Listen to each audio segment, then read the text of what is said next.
Hello, good morning. Shri Swami Samarth. नवीन ब्लॉगमध्ये पुन्हा एकदा तुमचं खूप खूप स्वागत आहे.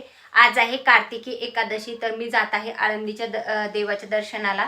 तर मग ब्लॉग पण सुरू केलेला आहे. म्हटलं चला ब्लॉग पण घेऊया आणि दर्शन पण करून येऊया. चला तर मग मी तुम्हाला तिथलं दर्शन वगैरे घडवते आणि आजचा ब्लॉग जो आहे ना तो स्टार्ट करते. यमुबाई पद्माकर पाटील वय 55 या जिथे कुठे असतील त्यांनी आळंदी पोलीस स्टेशन इथे यायचं आहे. त्यांचे नातेवाईक आळंदी पोलीस स्टेशन इथे आलेले आहेत.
दिंडीमधील फेरी असेल आणि कक्षामध्ये